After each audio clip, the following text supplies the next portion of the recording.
अस्सलाम वालेकुम दोस्तों, मैं हूं अलीकुल चांडियो और आप देख रहे हैं मेरा यूट्यूब चैनल। आज हम बात करेंगे जो सऊदी अरब में नौजवान वीज़े पे आना चाहते हैं, वो चाहे पाकिस्तान से हो, इंडिया से हो, बांग्लादेश, श्रीलंका या किसी और ममालिक से हो। तो उनके लिए हम यही कहते रहते हैं कि देखें, अगर सऊदी में आप 5 साल रहें, 10 साल रहें, 15 साल रहें, 20 साल रहें, चाहे आप 50 साल रहें, लेकिन सऊदी अरब वाले नेशनलिटी नहीं देते। सिर्फ आपको इकामे पे ही रहना पड़ेगा और जो स्पॉन्सर है उसके नीचे ही रहना पड़ेगा, जिसको कफ़ील कहते हैं, या अगर कोई कंपनी है तो उसके अंडर में ही आपको रह के और काम करना पड़ेगा। तो उस वजह से मैं काफ़ी दोस्तों को यही कहता रहता हूँ कि अगर आपको दूसरी कंट्री में किसी में भी जाना है तो आप वो कंट्री चॉइस करें जो नेशनलिटी देती हो, जिसमें अमेरिका है, यूके है, ऑस्ट्रेलिया है, जापान है, या दूसरे ममालिक काफ़ी हैं जो नेशनलिटी देते हैं। लेकिन सऊदी अरब एक वाहिद मुल्क है जो किसी भी अजनबी को या गैर नबी को या अजनबी को नेशनलिटी नहीं देता। और यहाँ पे कारोबार करना भी एक बहुत मुश्किल होता है। क्यों? क्योंकि यहाँ पे आपको जो भी कारोबार करना पड़ेगा तो यहाँ पे जो कफ़ील का सिस्टम होता है उसके साथ आपको मिल के कारोबार करना पड़ेगा। उसको उसके साथ मुआहदा करना पड़ता है कि मैं आपको इतने पैसे दूंगा, क्योंकि वो सारा कारोबार आप अपने नाम पे नहीं करवा सकते, वो सारा कारोबार कफ़ील के नाम पे होता है। तो उसके साथ मुआहदा करना पड़ता है कि मैं आपको इतने पैसे दूंगा, इस कारोबार में ये मैं चलाऊंगा, लेकिन कारोबार वो जो भी आप दुकान वगैरह जो भी खोलोगे वो उसके नाम पे होगा, आपके नाम पे नहीं होगा। उसके उसके अलावा जो गवर्नमेंट की टैक्सेस हैं वो टैक्सेस भी बहुत ज़्यादा है, बहुत ज़्यादा है। रुखसा बनवाओ, जो लाइसेंस होता है जिसको हम लाइसेंस कहते हैं, यहाँ पे उसको रुखसा कहते हैं, वो लाइसेंस इशू करते हैं। वो सालाना होता है, 1 साल के लिए उस होता है। वो दुकान या जो भी आप काम कारोबार करोगे उस एरिया के हिसाब से होता है। उसके बाद बाहर से जो बोर्ड लगता है वो भी बल्दिया से, और वो भी काफ़ी महंगा लगाते हैं। जो नाम लिखा होता है ना दुकान के ऊपर या किसी भी महल के ऊपर आप नाम लिखोगे तो वो भी काफ़ी तकरीबन 2-2.5 लाख रुपए का वो लग जाता है। उसके अलावा जो काम करता है उसका इकामा हो, उसके साथ उसकी उसकी वो डेजिनेशन उस इकामे पे लिखी हो, जिस डेजिनेशन पे जिस दुकान पे वो काम कर रहा है, जो काम कर रहा है उसके इकामे पे भी डेजिनेशन वही होनी चाहिए। अगर आपकी डेजिनेशन कोई और है और आप किसी और जगह पे काम करते हैं तो वो आपको पकड़ के और आपके ऊपर जुर्माना लगा देंगे। यहाँ क्या बल्दिया का जो सिस्टम होता है वो बहुत चेकिंग बहुत सख्त होती है। वो हर दूसरे तीसरे दिन हर दुकान में या जो भी कंपनी है उसमें जाते हैं और वो चेकिंग करते हैं, उसके जितने भी एगामे वगैरह होते हैं वो चेक करते हैं। और उसके अलावा जैसे फ़िटनेस सर्टिफिकेट होता है, हम फ़िटनेस सर्टिफिकेट कहते हैं, यहाँ पे कहते हैं शहादा सऊदी अरब में। यानी आपका आपके आपकी जो तबीयत है, वो सेहत है कैसी है, उसका मेडिकल होता है, बाकायदा से मेडिकल टेस्ट होती है, फिर मेडिकल रिपोर्ट वो शाया करते हैं, ठीक है।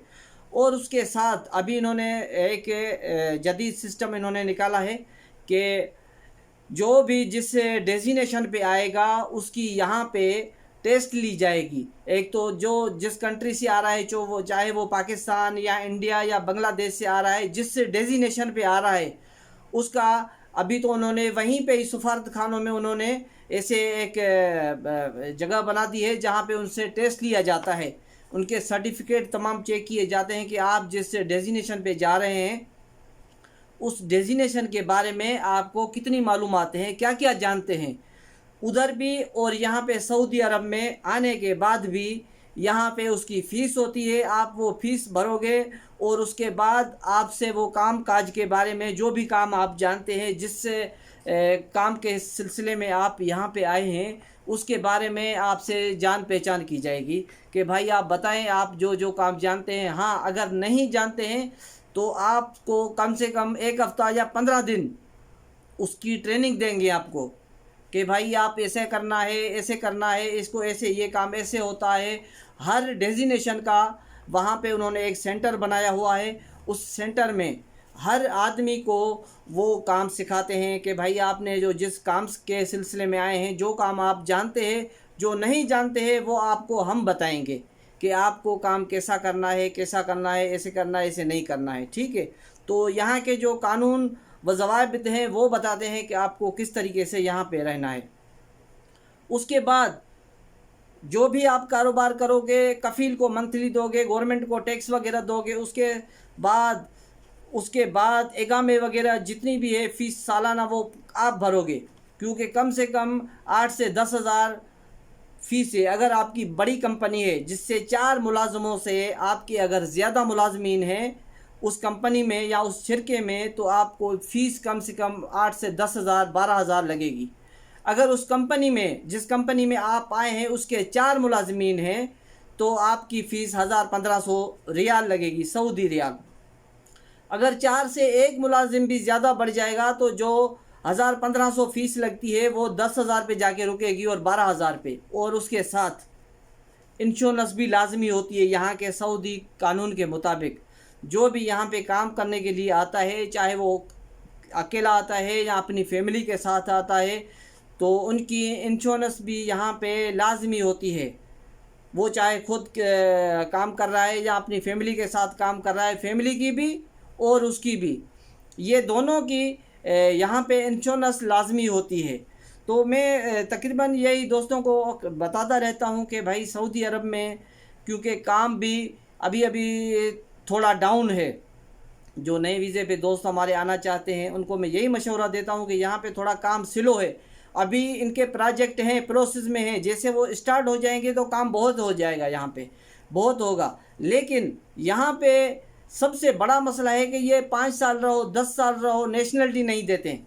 चाहे आप यहाँ की सऊदी अरब की किसी लड़की से शादी भी करो फिर भी आपको नेशनलिटी नहीं देंगे।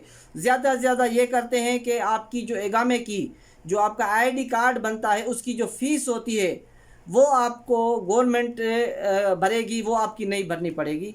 अगर सऊदी किसी लड़की से शादी करते हैं तब ये कवानीन है।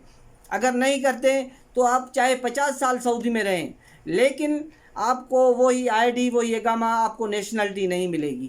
तो मैं तमाम दोस्तों को यही मशवरा देता हूँ कि आप कोशिश करें कि जो दूसरे ममालिक के कंट्रीज़ हैं जो नेशनलिटी देते हैं तो वहाँ पे तरजीह दें तो वो बेहतर है।